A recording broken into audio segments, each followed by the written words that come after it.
네, 김종배의 시선집중 유튜브 연장 방송으로 넘어왔습니다. 조금 전 본방에서 말씀을 드린 대로 본방 3부를 수놓았던 두 분을 다시 모셨는데요. 다시 한번 소개를 해드리겠습니다. 이재명 캠프의 현근택 변호사 모셨고요. 그다음에 윤석열 캠프의 김용남 대변인, 두 분 모두 대변인이시고 또 변호사시기도 한데 두 분 모셨습니다.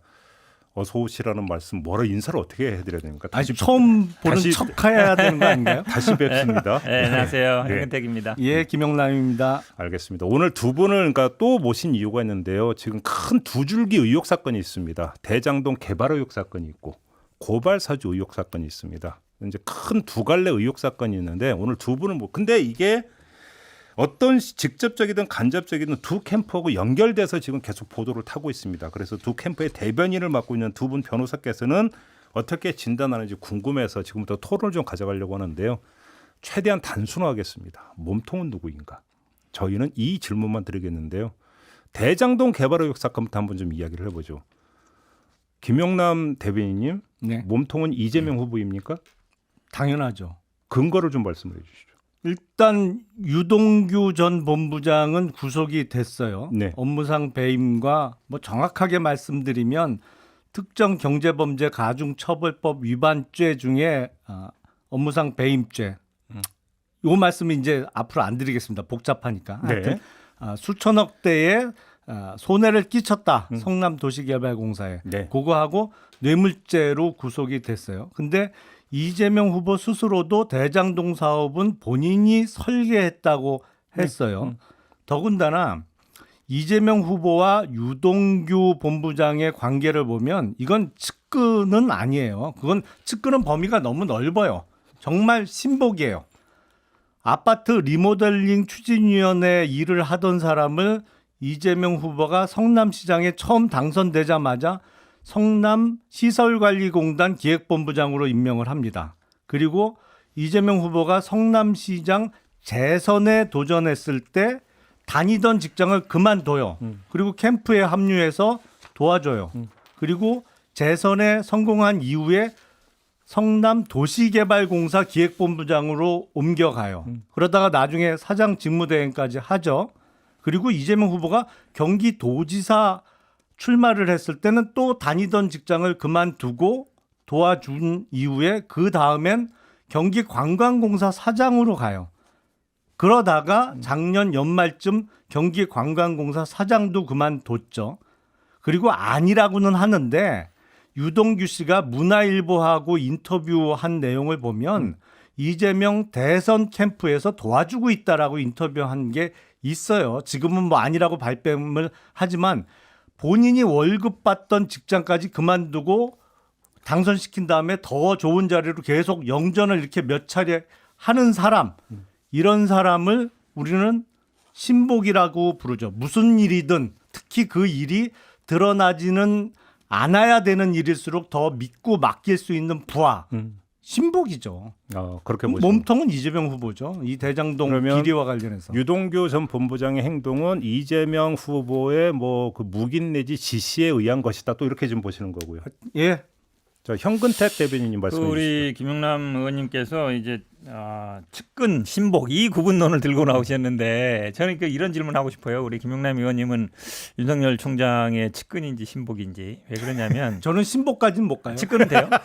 뭐 그 정도는 되겠죠. 최측근은 아니에요? 네.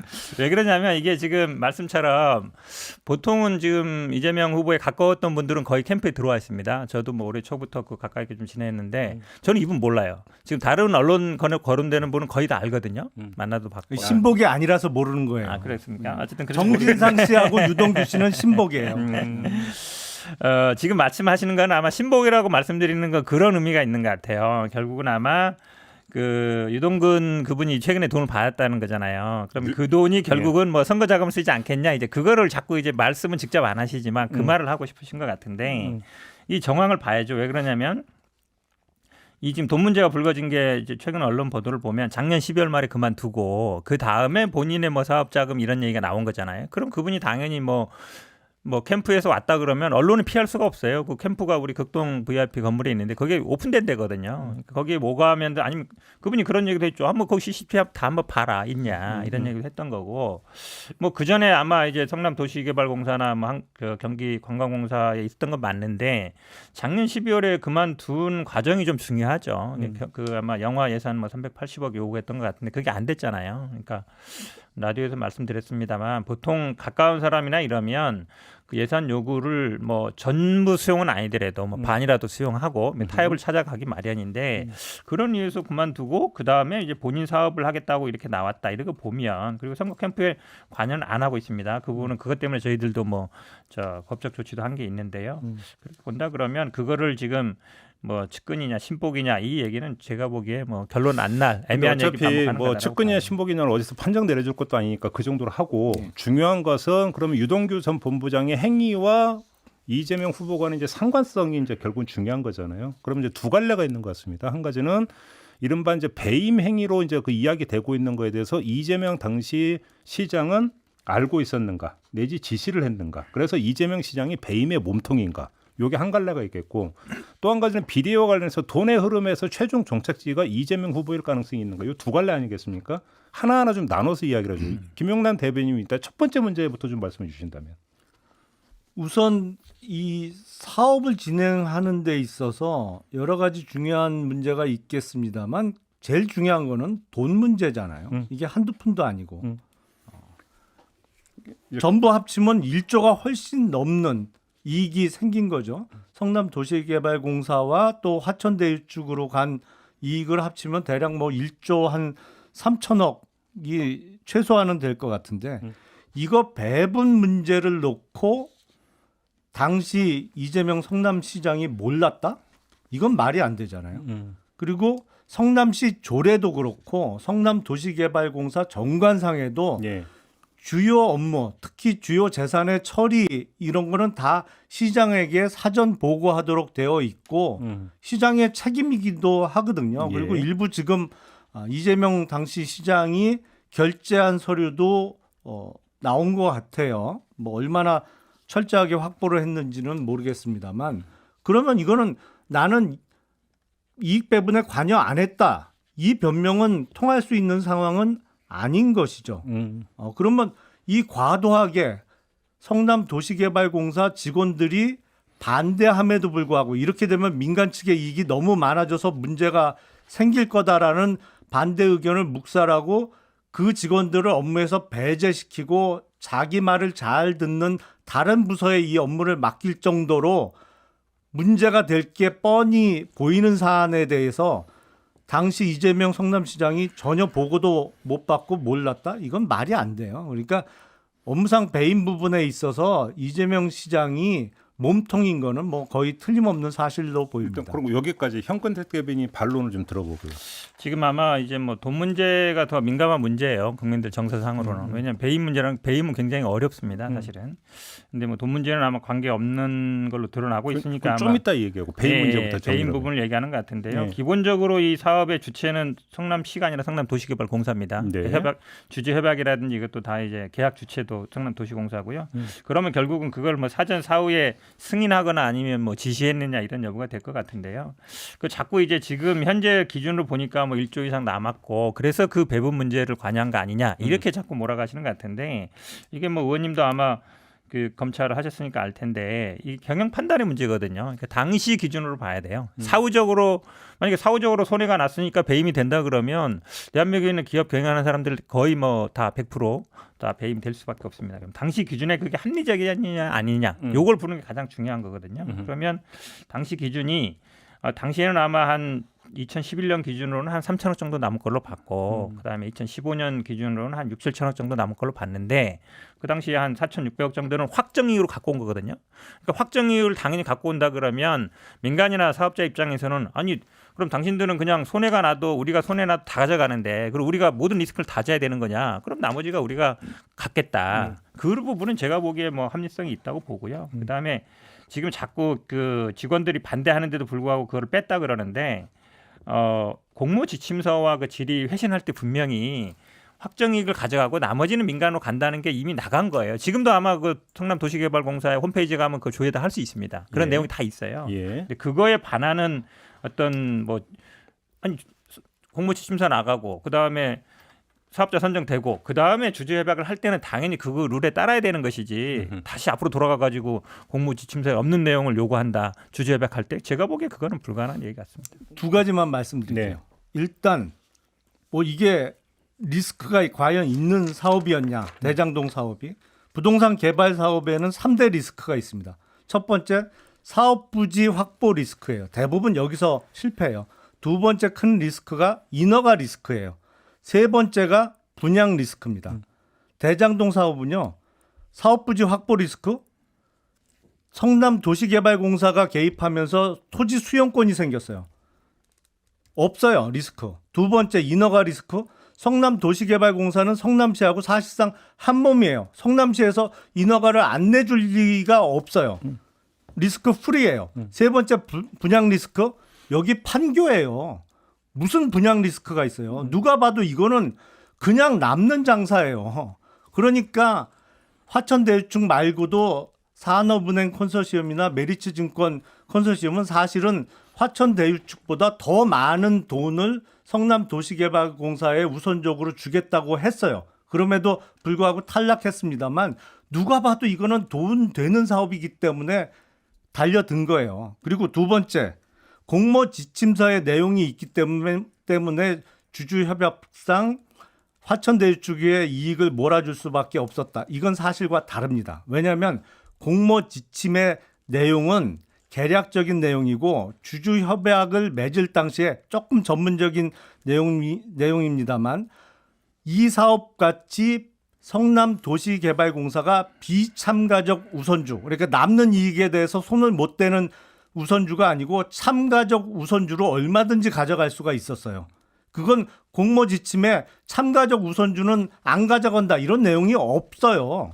그러니까 참가적 우선주로만 가져갔어도 이렇게 화천대유 측이 1조 가까운 이익을 남길 수가 없는 구조였거든요. 그러니까 공모지침 때문에 그게 불가능했다. 그건 사실과 다릅니다. 현구택 대변인 반박을 하나 하면요. 예. 이게 지금 아시겠지만 2009년 10년에 이제 공공으로 하려던 걸 민간으로 넘긴 거잖아요. 예. 그 다음에서 이제 2010년에 이재명 지사가 당시 시장 당선됐고 이거를 이제 성남시에서 하려고 성남 그 도시개발공사를 설립하려고 했어요. 설립할 때 이제 외부 용역을 맡겼는데 그때 당시에도 외부 용역에서 한 3,100억 정도 남는다고 봤거든요. 근데 그거를 이제 성남시 의회에 제출했더니 성남시 의회에 그 당시에 도시건설위원장이 아마 민주당 소속이었는데 뭐라 했는지 한번 읽어드리겠습니다. 풀빵 장사 한 번 안 해본 공무원들이 행정망 쭉 달아온 공무원들이 이런 것을 만들어내서 3,200억이 남는다. 이것은 무리가 있습니다. 지금 3,200억 나오지도 않아요. 도대체 누가 계산한 거냐 도대체. 1,000억이나 500억 남아도 괜찮아요. 정확히 만드세요. 다음 우리 의원들이 들어와서 3,200억 만든 거 다 어디 갔느냐. 왜 500억만 밖에 안 남았느냐 하면 그때 어떻게 하려고 그래요. 이 당시 녹취록 그 회의록에 있는 내용이에요. 그게 이 말이 몇 년도에 있었던 2011년. 아이고, 그러니까 말씀드리잖아요. 그러니까 말씀드리잖아요. 그러니까 이게 리스크가 전혀 없는 게 아니라 2011년 당시에도 3,000억 남는 정도에서도 시의회에서 부정적으로 받고 2015년에 됐죠. 2011년에서 15년 사이에는 그 집가 상승률이요. 대도시 집가 상승률이 0.몇 %에서 2%까지밖에 안 됩니다. 2016년부터 2020년까지는 한 4, 5%씩 올랐어요. 그러니까 2015년 당시 기준을 봤을 때 한 6, 7천억 남은 거로 본 거는 그 당시에 물론 뭐 회력이 있는지 모르겠습니다만 지금 말씀처럼 그 리스크가 없는 것은 당장에 사업이 됐겠죠. 그 부동산 가격이 많이 오르면서 이루어진 것이고 지금 공모지침서 지금 뭐 우선주냐 뭐 비참가적이냐 참가적이냐는 좀 어려운 얘기인지 모르겠지만 너무 어려워요. 그렇죠. 거기까지. 어렵죠. 결국은 우선 확보하느냐 아니냐였는데 공모지침서에만 있는 게 아니고요. 공모지침서를 오면은 사람들이 그 사업에 응모하려는 사람들이 질의 회신을 합니다. 지금 내용도 다 지금 그 도시공사 홈페이지에 다 남아 있어요. 거기에도 보면 이 부분이 가장 큰 쟁점이었기 때문에 질의응답 한 게 있어요. 이게 나중에 추가로 그 수익이 나면 요구할 거 아니냐 이런 부분이 있기 때문에 그거에 대해서 분명히 질의한 게 있습니다. 우리가 최대한 이만큼을 요구하고 있기 때문에 뒤에 건 요구하지 않는다 그런 부분이 있어서 그거에 반해서 만약에 주주 협약을 하자 그러면 다시 공모 절차를 거쳐야 되는 거죠. 알겠습니다. 자, 두 번째 지금 유동규 전 본부장이 구속이 됐던 사유 중에 하나는 그러니까 돈 받은 것도 있습니다. 뇌물. 8억. 그래서 이제 그 김만배 씨로부터 5억, 그다음에 뭐 위례 신도시 관련 3억을 받은 게 일단 인정이 돼서 이제 구속영장이 이제 발부됐다 이런 보도가 있었는데, 자 그러면 뇌물이 오고 갔고 그 일부든 얼마든지 최종 종착지가 이재명 후보일 가능성도 있다. 이 점까지 보시는 겁니까, 김용남 대변인님? 그렇죠. 사실은 뭐 지금 나온 게 8억부터 뭐 11억. 사실은 최근에 문재인 정부 들어서 국민의 알 권리가 많이 제한돼 있어서 영장 범죄 사실의 정확한 내용을 모르잖아요, 아무도. 옛날 같으면 영장 발부 단계에서는 적어도 그 영장에 기재되어 있는 내용은 공개가 됐는데 안 되고 있어서 지금 뭐 맹인 코끼리 다리 만지기 식의 보도가 여기저기서 되고 있어서 정확한 액수는 모르겠습니다만 그 액수는 뇌물로 적용을 한 것 같아요. 근데 문제는 그 외에 지금 뭐 700억 얘기가 나오잖아요. 네.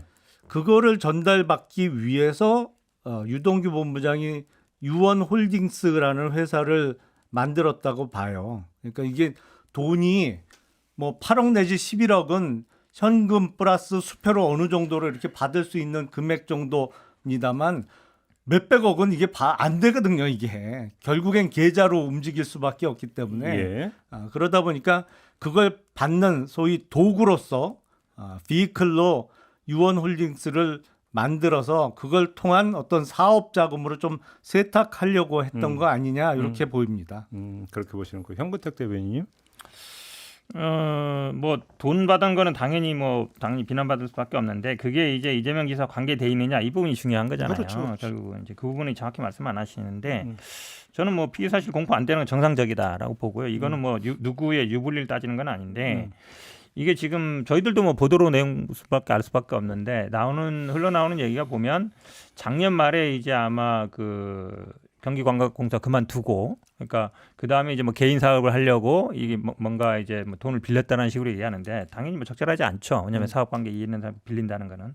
근데 이분이 예를 들어서 왜 이제 와서 그 돈을 받았을까 이런 생각이 들어요. 왜냐하면 이게 당연히 큰 돈이 오고 가는 가장 중요한 거는 사업자 선정할 때거든요. 그렇죠. 그럼 뭐 선정할 때 가장 왜냐면 인허가라든지 그게 가장 어쩌면 사업자들 목을 매는 단계인데 만약에 이게 이재명 지사의 영향력이 있거나 이랬다 그러면 당연히 그 당시에 문제가 됐을 것 같고요.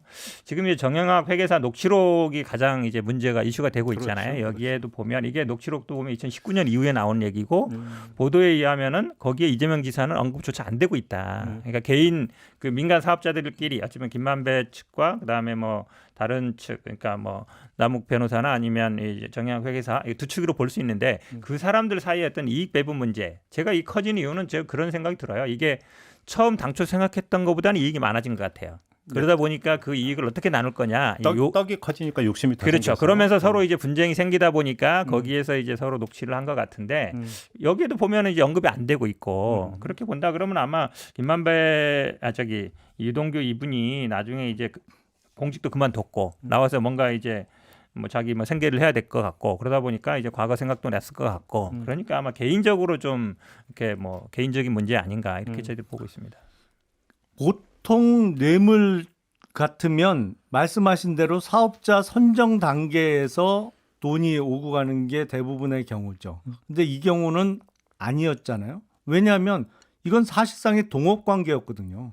이익을 많이 내서 갈라먹는 구조로 설계가 돼 있기 때문에 2015년 3월에 그 공모해서 2015년 8월에 이루어진 그 사업자 선정 과정에서는 화천대유 쪽에 돈이 없었어요. 이익이 난 게 없고 앞으로 계속 투자를 해야 되는 단계니까 그때는 아니 이게 일반 뇌물 사항 같이 정말 인허가권을 갖고 있는 사람이 내가 이거 선정해 줄게 허가 내 줄게 뭐 1억 내놔 이런 거면 그때 주고 받았겠죠. 근데 이거는 아주 이례적으로 같이 해먹는 구조로 설계가 돼 있거든요. 그러니까 그때가 아니고 이익이 많이 난 이후에 얼마를 가져갈 거냐.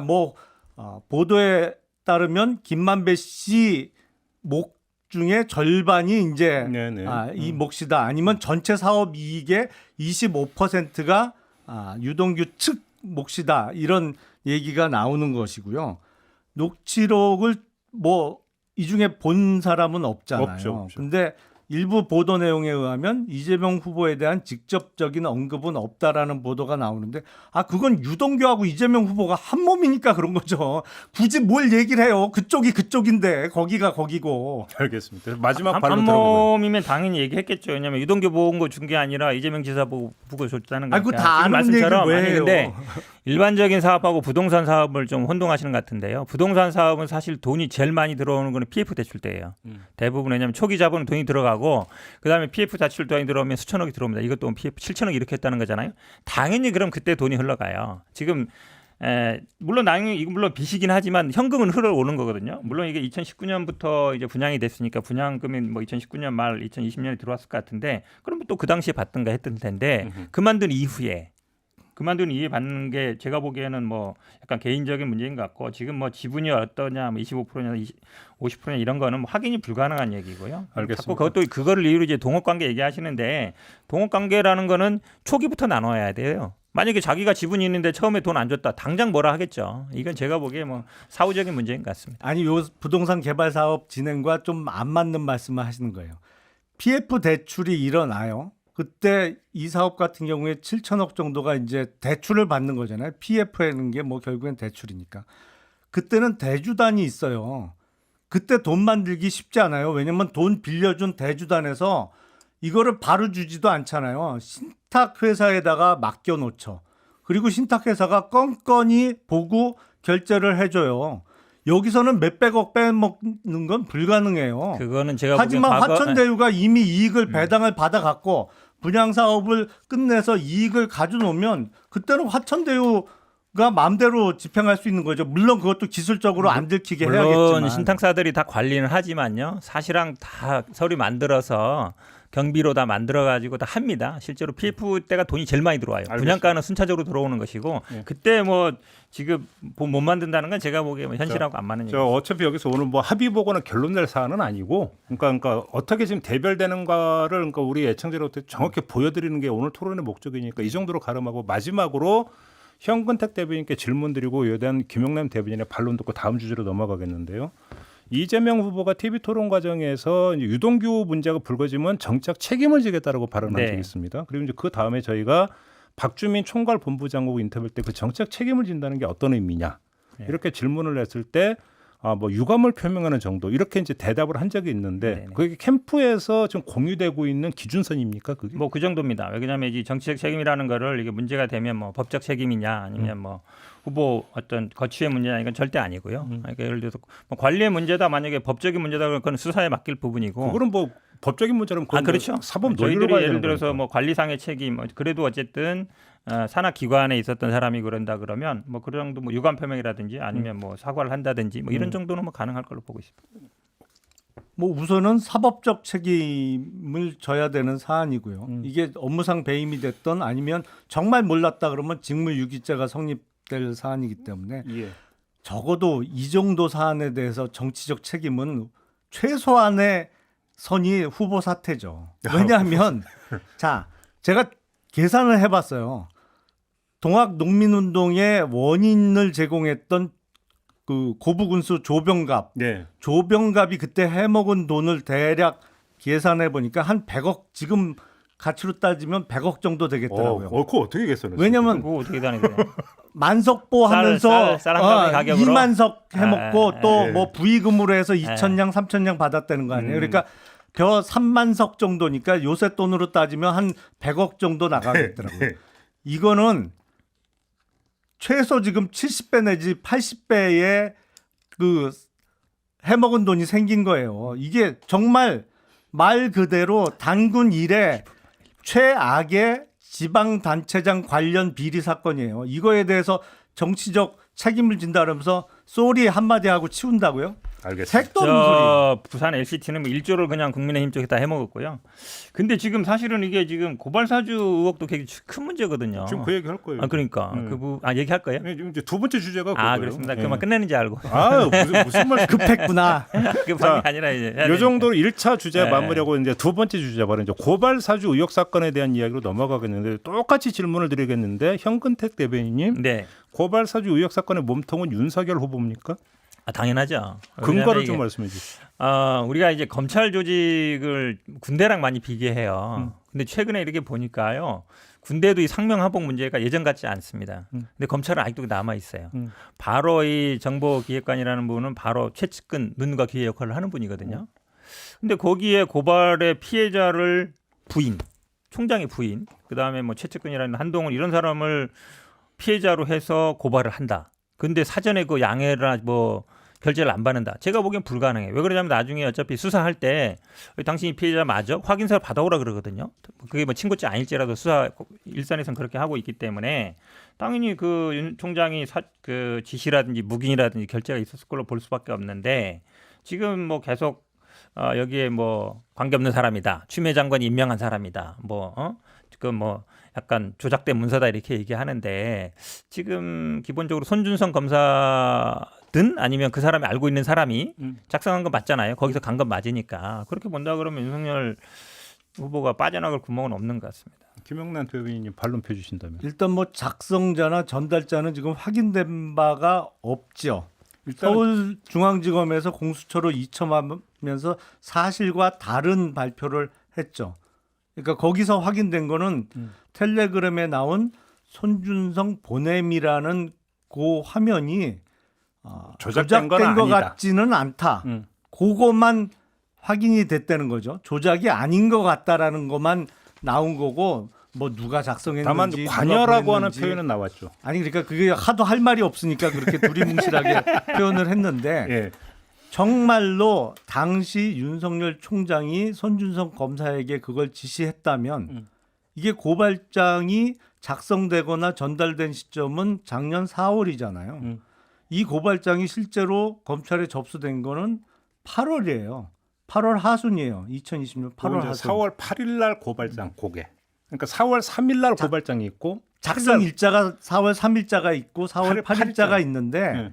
실제로 검찰에 접수된 건 2020년 8월 20일경입니다. 네, 맞아요. 그게 이제 4월 8일자 예. 고발장 내용. 아니 예. 그러니까 정말로 검찰총장이 야 이거 작성해서 누구 시켜서 고발해 이렇게 지시를 했다면 어떻게 4개월 이상이 그게 이행이 안 됐겠어요.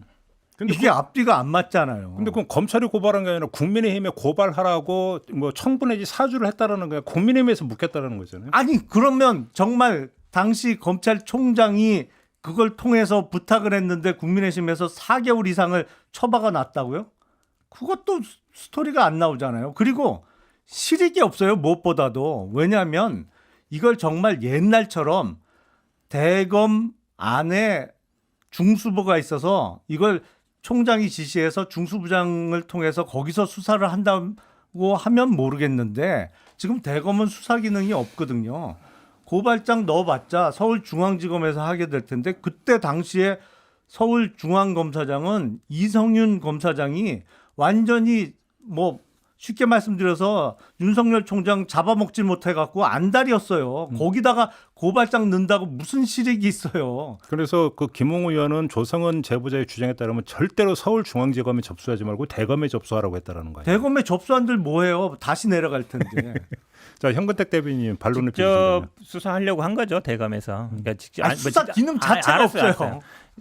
얘기 좀 들어보세요. 알겠습니다. 직접이라는 예, 얘기 예. 제가 본인이 직접 한다는 얘기 아니잖아요. 본인이 말을 잘 듣는데 예를 들어서 뭐 동남 북서 있으면 그 중에 하나 골라서 할 수 있는 것이고 네. 그렇게 하려고 했던 것인 거고 지금 말씀이 자꾸 뭐 4개월 후에 접수했으니까 이게 4월 8일자잖아요. 그러니까 아마 그 최강욱 의원 네, 이제 맞아요. 결국은 이제 그 부분인데 그것만 말씀하시는 것 같아요. 근데 어쨌든 4개월 후라도 똑같은 내용이 접수됐다. 이제 그게 중요한 것이고 사실은 이제 4월 3일자 고발장이 중요한 거잖아요. 이건 이제 MBC라도 관련된 건데 3월 30일인가 31일 날 그 보도가 나왔잖아요. 31일 날 나왔죠. 예. 그러면서 31일, 4월 1일, 4월 2일에 굉장히 윤석열 총장, 한동훈 검사장 그다음에 손준성 검사 사이에 많은 대화가 오갔다는 게 채널A 그 보고서에 보면 나옵니다. 한마디로 얘기하면. 그런데 4월 3일 고발장이 하필이면 그 내용이 들어가 있어요. 그렇죠? 그 자체가 뭐 허위 보도고 이러면서 MBC 기자도 들어가 있고 그걸 본다 그러면 당연히 이 3월 30일이라 그랬나요?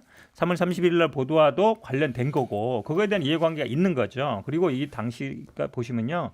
굉장히 정부 여당과 윤석열 총장이 대립할 때입니다. 그리고 총선을 앞두고 있을 때예요. 거기도 보면은 선거법 아실 거예요. 이게 공직선거법 거의 허위 사실로 가는데 잘 안 들어본 무슨 그 언론을 부정하게 이용했다 250조 그거를 썼더라고요. 그걸 보면 당연히 뭐 검찰 아니면 이 전문가가 쓴 걸로 볼 수밖에 없다. 그리고 지금 전달자는 제가 보기에 특정이 된 거나 마찬가지고요. 작성자도 당연히 손준성 검사거나 그 휘하에 있던 검사 두 사람 얘기가 나왔잖아요. 그 판사 문건 작성했던 사람이나 아니면 지난번에 뭐 97만 원 뭐 접대 받았다는 분인데 그 두 분 중에 한 분이나 아니면 그분 뭐 부하이거나 하겠죠. 전달했는데 전달하는 사람은 누가 작성했는지 알고 있겠죠. 근데 아직 말을 안 하고 있는 거겠죠. 근데 이 수사가 너무 늦어요, 제가 보기에. 그러니까 좀 여기서 네. 좀 정리 좀 할게요. 일단 이제 처음에 이 문제가 제기됐을 때 그러니까 최초로 나왔던 의혹은 이건 사후 작성된 거 아니냐. 4월 3일 당일이 아니라 이런 의혹이 제기가 됐는데 지금까지 이제 공수처로 이첩을 하면서 나왔던 이야기를 종합을 하면 그 제보자 조성은 씨가 제출한 데서 조작 흔적으로 발견하지 못했다는 이야기는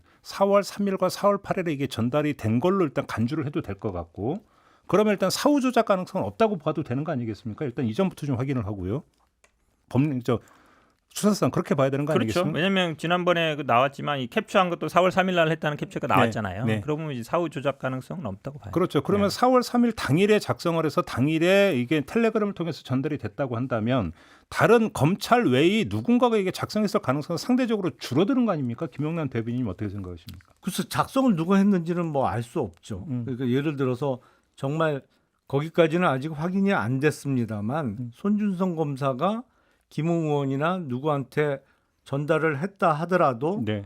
그걸 외부에 있는 사람이 작성한 걸 받아서 전달했을 수도 있는 거고 지금 뭐 확인된 바는 없어요. 근데 지금 서울중앙지검에서 공수처로 이첩한 시기 사실은 그게 발표할 내용 자체가 없었거든요. 앞서 말씀드린 대로 텔레그램 화면이 조작된 것 같지는 않다는 내용 외에는 발표할 것도 없었어요. 그러니까 그 시점을 잡아서 공수처에 이첩한 거가 공교롭게 이 대장동 사건과 관련해서 유동규의 혐의가 확 드러나고 뭐 체포 되는 상황 그 무렵이거든요. 일종의 속칭 물타기로 보여요. 이게 억지로 대장동 사건하고 소위 얘기하는 고발사주, 저희는 제보사주라고 합니다만 이거에 어떤 기계적 균형을 맞추기 위해서 일부러 공수처 이첩 시점을 이렇게 고른 게 아닌가 싶어요. 포인트, 저는 예. 그 부분은 반박하고 싶은데요. 이 수사 사실은 그렇게 어려운 수사 아니거든요. 왜냐하면 제가 계속 말씀드렸습니다만 실명 판결문 나왔다는 게 중요하잖아요. 그건 우리 킥스라고 이제 지금 수사 정보 있는데 조회하면 다 남거든요. 누가 조회했는지 보면 나와요. 왜냐면 그 검찰 내에 있는 것이고 그거는 뭐 제가 보기에 몇 시간이면 되는 겁니다. 그 분한테 물어보면 되는 거죠. 당신은 왜 이게 조회했냐라고 물어보면 되는 건데 이게 벌써 뭐 너무 오래 가고 있잖아요. 오히려 이 정도 지금 말씀처럼 누가 관여됐다. 그래서 검사가 관여됐으니까 공수처 넘긴다 정도는 제가 보기에 뭐 일주일이면 되는 건데 너무 오래 끌었다 보고 만약에 지금 말씀하신 것처럼 검찰 내부인 경우도 문제가 될 수 있지만 당연히 검찰이 수사 고소가 들어오면 그걸 수사하는 사람인데 수사를 사주했다는 거 문제가 되잖아요. 더구나 총선을 앞두고서. 근데 이게 만약에 외부다. 그리고 외부다 그러면 국민의힘 정당일 가능성이 많거든요. 그런 문제가 더 커져요.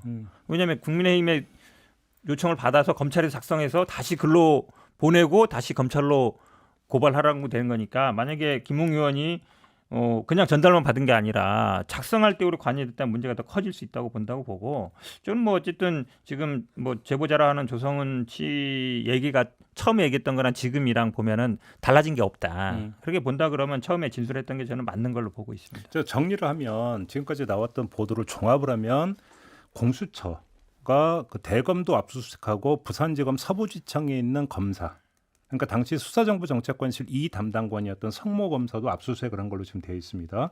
그다음에 검찰이 공수처로 이첩하는 과정에서 손준성 검사 외에 2명의 검사도 그러니까 저기 같이 이첩을 했다고 종합을 한다면 지금까지 나온 그 보도만 갖고 종합을 하면 손준성 검사 외에 2명의 검사가 더 여기에 어떤 식으로든 연결이 돼 있을 가능성이 있다라는 추정이 가능하고 만약에 이 추정이 사실로 확인이 된다면 수사정보정책관실에서 조직적으로 움직였다는 얘기로 해석을 하는 게 맞는 거죠. 김영란 대변인님. 글쎄 뭐 아직 확인된 사실이 물론 없기 가정을 때문에 기조해. 가정을 전제로 말씀드리기는 어려운데 예. 이게 지금 공수처도 하고 검찰도 했잖아요. 검찰 내에서도 대검의 그 한동영인가요? 저하고 연수원 동기인데도 이름이 잘 기억이 안 나네.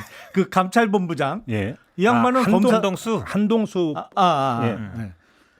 이 양반은 검찰 출신도 아니고 법원 출신이고 저 민변인가 인권법 연구회 법원에 있을 때도 인권법 연구회 출신이었고 네. 나와서도 민변 활동을 한 거로 알고 있는데 여기가 수사를 일부러 늦췄다는 얘기밖에 안 되는 거예요. 검찰에서 왜 이런 간단한 사안을 이렇게 오래 걸리면서 나온 수사 결과가 없냐 그러면 문재인 정부의 그 인사를 의심하는 것밖에 안 되는 거예요. 이게 무슨 윤석열 쪽은 전혀 아니거든요. 이런 관련 저 수사를 하는 사람들이. 예. 네. 아유, 우리 저 검찰에도 오래 계셨던 분이 지금 조직적 관여냐 아니냐 질문하시는데 지금 엉뚱한 답변을 하시는 건데 아니 생각을 해보세요. 아니, 얘기 들어보세요. 검찰본부장이 검찰총장 윤석열을 있고 봐주겠냐고요. 정책관 있고 그 밑에 검사가 있는데 항상 한 건물에 같이 근무하는 사람이 저기 멀리 뭐 지방에 있는 분도 아니고 매일 보는 사람이란 말이죠. 매일 밥 먹는지 모르겠지만 신복이죠.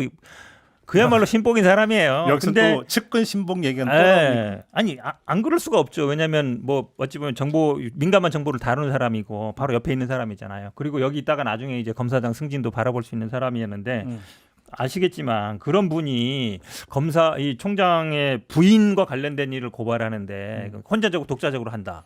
말이 안 되잖아요. 그리고 밑에 검사들도 마찬가지죠. 우리 모시고 있는 분이 잘 돼야 나도 나중에 잘 될 텐데 생각하고 검찰 문화라는 게요. 굉장히 상몽의 하복 아니면은 이게 굉장히 강합니다. 지금도 남아 있어요. 네. 서열대로 지금 검찰 문화에 대해서 저보다 아니, 더 많이 하시는 것 같은데. 제가 말씀드리잖아요. 그러니까 이 대검 안에 있는 조직 중에 정보를 다루는 부서에 있는 사람이 과연 그 밑에 검사들과 같이 뭔가를 했다 그러는데 그게 검찰총장의 승인이나 이게 없이 가능했겠느냐 그걸 묻는 거예요. 그럼 당연히 여러 검사가 관여돼 있으면 조직적 관여라고 봐야죠. 손준성 검사는요. 그러니까 이게 벌어진 게 2020년 4월이잖아요. 그렇죠. 2020년 2월 추미애 장관 때 인사로 대검에 와요. 네, 맞습니다.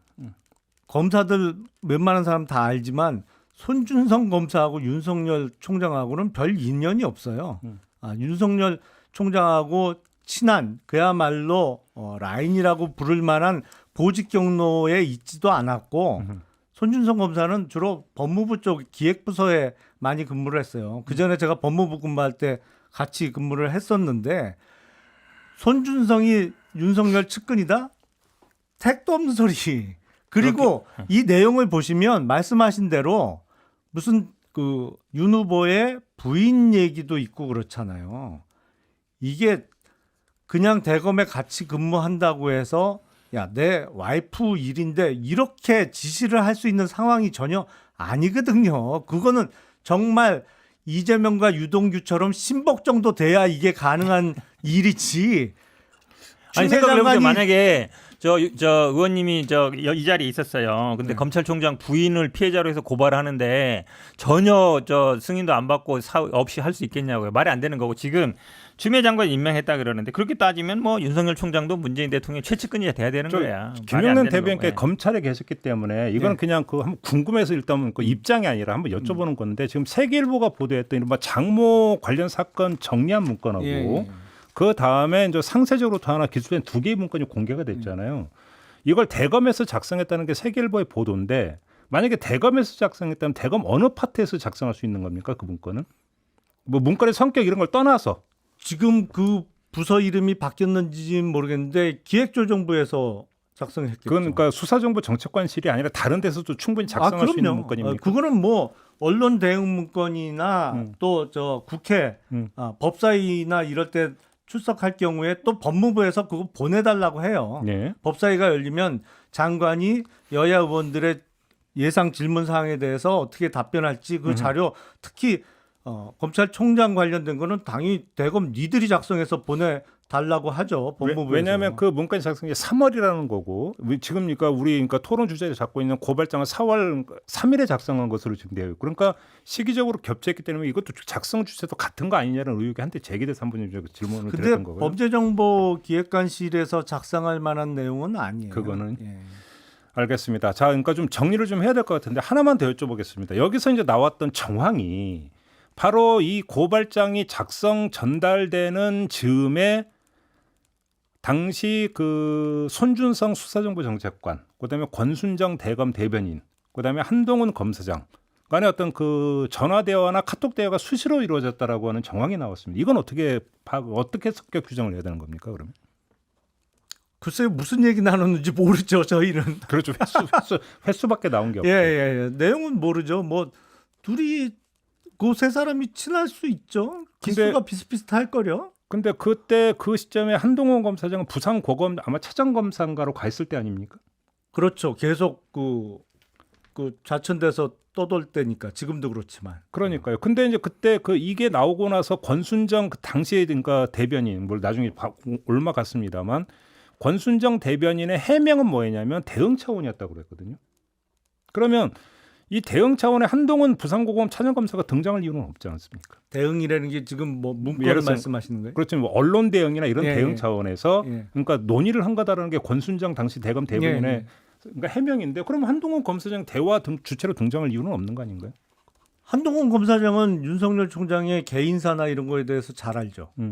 그러니까 일일이 총장한테 매번 그 총장 방에 가서 뭐 이건 뭡니까 저건 뭡니까 물어보는 것보다는 잘 알고 있는 한동훈 검사장한테 물어봤을 수도 있겠죠. 근데 뭐 그거는 그야말로 뇌피셜이라 뭐 그렇죠. 제가 물론 그렇긴 합니다. 횟수 말고는 나온 게 없기 예. 때문에. 그 당시에 말씀하신 거 더 보태면요, 이제 윤석열 총장과 한동훈 검사장 사이에도 많은 네, 뭐 그렇습니다. 대화가 있었다는 거죠. 그럼 당연히 이제 MBC 보도와 관련될 수밖에 없는 거고, 그게 우연하게 또 4월 3일 날 고발장 내용이 들어갔다 그러면 그 보도 이후에 4월 3일 고발장 어쨌든 작성은 뭐 전해질 수 있지만 그 4월 3일자 전달된 고발장 내용과 관련된 논의로 볼 수밖에 없다. 당연히 그 내용이 들어가 있으니까. 알겠습니다. 그리고 제가 보기에는 그게 결국은 합리적인 의심이라 보고요. 지금 말씀 잘하셨는데 한동훈 검사장이 딴 데 가 있었잖아요. 그럼에도 불구하고 계속 뭐 논의가 이루어지고 전화도 이루어지고 피해자도 부인과 같이 들어간다 그러면 말 그대로 지금 얘기하는 이제 신복이나 최측근이 되는 거죠. 이런 분들을 멀리 있어도 그 내용을 다 알고서 대신 물어볼 정도 돼야 신복이나 측근이에요. 자 여기서 그러면 똑같은 측근 맞아요. 제가 뭐 아니라 그래요. 똑같은 질문 들어가겠습니다. 저희가 이 문제가 초기에 불거졌을 때 윤석열 캠프의 윤희석 대변인이라고 인터뷰를 한 적이 있어요. 그때 이제 제가 어떤 질문을 드렸냐면 만약에 이 작성 전달 주태가 손준성 검사가 맞다면 그때는 그 윤석열 후보는 어떤 책임을 질 수 있는 거냐라고 했을 때 윤희석 대변인께서 어떤 말씀을 하셨냐면 도의적 책임을 질 수 있다. 그래서 대국민 유감 표명을 할 수 있다라는 답변을 주셨는데 어떻게 봐야 되는 겁니까? 뭐 일종의 관리 책임이겠죠. 검찰총장으로서 뭐 대검에 한두 사람 근무하는 건 아니에요. 물론 뭐 많은 그 검사들이 있고 그 손준성 당시 검사가 총장의 바로 그 직속이라기보다는 그 거쳐야 될 단계가 많죠. 차장도 있고 각 그 검사장급의 부장들이 여러 명 있으니까 그렇긴 하지만 부적절한 행동이 있었다고 하면 그거에 대한 관리 책임에 대해서 사과하고 하는 거는 있을 수 있겠습니다만 왜냐하면 지금 드러난 사실이 사실은 없어요. 손준성 검사의 관여 정도라든지 이게 드러나지 않았기 때문에 뭐 가정을 전제로 해서 그 말씀드린 건 조금 부적절해요. 마지막으로 현근택 대변인. 이걸 아마 유동균 본부장하고 많이 비교를 하시는 것 같아요. 똑같은 위치 상황 아니냐라고 질문하시는 것 같은데 좀 다르죠. 한마디로 얘기하면 유동균 본부장은 산하기관이에요. 산하기관이라는 건 한번 거치는 겁니다. 그러니까 만약에 검찰로 친다면요 한 지방청장쯤 될까요? 지방청장에 있는 차장, 왜냐면 이 사람이 본부장이었으니까 제2차장 이 정도 되겠죠. 근데 요 손준성 검사 같은 경우는 바로 옆에 있던 분이에요. 일종의 뭐 시장으로 보면 비서실 정도 되는 거죠. 매일 볼 수 있는 사람이어서 그 어쨌든 업무의 긴밀성은 좀 다르다. 저는 이것 때문에 제가 정치적 책임 이런 얘기 하기보다요. 제가 보기에 윤석열 총장은 처음부터 나오면 안 된 사람이다. 중간에 직을 그만두고 그다음에 그걸 뭐 탄압받았다는 이유로 해서 검찰총장 직을 그만두고 나오는 게 제가 보기엔 두고두고 이 검찰에도 부담이 될 거라서 저는 뭐 출마 자체가 적절치 않다고 보고 있습니다. 알겠습니다. 자, 제가 그러면 마지막으로 뭐 별로 기대는 안 합니다만 캠프 대변인이라는 위치가 아니라 두 분 모두 법률가시잖아요. 그래서 이제 그래도 조금의 기대를 갖고 한번 마지막 질문을 드리고 싶은 게 뭐냐면 법률가의 관점에서 답변을 해달라는 요구인데 지금 그러니까 제가 드렸던 질문은 똑같은 거잖아요. 몸통은 누구인가잖아요. 그러면 법률적으로 사법적으로 몸통이 규명이 될 수 있다고 보시는지 아니라고 보는지 그거에 대한 마지막 법률가의 견해를 여쭙고 싶은데 어느 분이 먼저 말씀해 주시겠습니까? 뭐 저는 둘 다 쉽지 않다고 봅니다. 왜냐하면 지금 결국 고발장 내용도 보면 누가 작성했느냐인데 손준성 검사 입에 달린 얘기예요. 손준성 검사가 이거를 본인이 알아서 했다 그러면 그냥 끝나는 거고. 근데 지금 손준성 검사 입장을 보면 그냥 뭐 그것도 이제 안 하고 있는 거잖아요. 그리고 그 당시에 이게 다 아마 핸드폰으로 오갔을 것 같은데 핸드폰은 지금 다 바꿨다는 거잖아요. 없다는 것이고 이게 아마 컴퓨터로 해야 될 가능성은 별로 없는 것 같아요. 그러면 뭐 지시를 했다 그래도 그게 근거가 남아 있지 않을 것 같고 그다음에 지금 이 대장동 문제 같은 경우도요. 아마 돈 문제가 제일 크거든요. 이 사업의 비리를 보려면 사실은 배임 문제는 경영 판단 문제라든지 이런 것 때문에 사후적으로 판단할 수 없는 것이고 돈을 누가 받았냐 가장 중요한데 결국 돈 흐름을 보면 돼요. 누가 받았고 누가 갔는지. 지금 나오는 것처럼 기업에서 나온 거 아니냐, SK에서 나온 거 아니냐. 그게 결국 박영수나 아니면 뭐 곽상도 예전에 뭐 민정수석일 때 아니면 뭐 특검할 때 이해관계 있는 거 아니냐. 이 부분을 흘러갈 수 있을 것 같아요. 결국 돈의 흐름을 볼 수 있는데 이재명 지사가 제가 보기엔 여기에 뭐 돈과 관련된 가능성은 없다라고 알겠습니다. 보면 네, 제가 보기에 뭐 사법적으로 규명이 어려울 거라고 김영남 대변인 마지막. 이재명 후보 측의 바람은 이 대장동 사건하고 손준성 검사가 관련됐다는 이 사건하고 등가로 다뤄지기를 원하겠죠. 하지만 이거는 비교할 수 있는 사안 자체가 아니에요. 기본적으로. 이거는 앞서 말씀드린 대로 아마 당군 이래 지방 수령이 관련된 사건 중에 최대 금액의 비리 의혹이에요. 비리 사건이에요. 이미 유동규 씨는 구속이 됐습니다만 이거하고 고발장을 누가 작성했느냐, 이 고발장을 누가 전달했느냐, 이거하고 속칭 퉁치자 그러는 건 너무 과한 욕심이에요. 이게 아니, 어떻게 그러니까 비교 가능해요? 아니 수령이라 잘 말하시는데 그 지방의 조만한 마을에서 이루어지는 거 하고 권력기관 대검과 자, 각 정당 사이 이루어지는 거 마무리해야 돈으로 할 수 있는 게 되니까 아니잖아요. 제가 지금 다시 한번 질문드리면 수사를 통해서 몸통이 밝혀질 수 있을까 없을까에 대한 전망을 부탁을 드린 겁니다.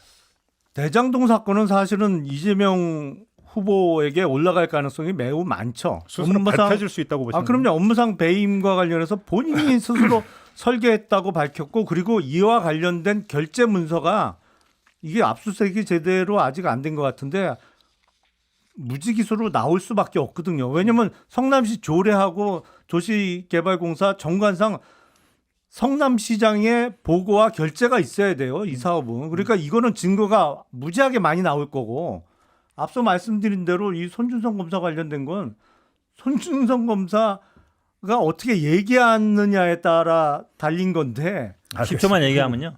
그렇게 얘기하면 그건 조례 규칙이고요. 이 검찰청의 조직은요 법으로 돼 있습니다. 검찰청 법에 알겠습니다. 수사정보기획관은 당연히 검찰총장의 지휘를 받아서 하게 돼 있어요. 제가 조금 전에 이렇게. 그 공통 질문 드리면서 별로 기대 안 한다고 말씀드렸잖아요. 그러니까 결국 또 캠페인 입장에서 결국은 진단을 한다 이렇게 좀 저는 받아들이면서 오늘 토론 그래도 알차고 집중도 있게 좀 토론이 잘 진행이 됐던 것 같습니다. 이렇게 그러니까 크게 어떻게 갈리는가 이거를 좀 보여주는 이런 시간으로 만족을 하면서 오늘 토론 마무리하겠습니다. 윤석열 캠프의 김용남 대변인, 이재명 캠프의 현근택 대변인과 함께했습니다. 두 분 수고하셨습니다. 네, 고맙습니다. 감사합니다. 네, 저도 물러가고요. 내일 아침에 다시 인사드리겠습니다. 고맙습니다.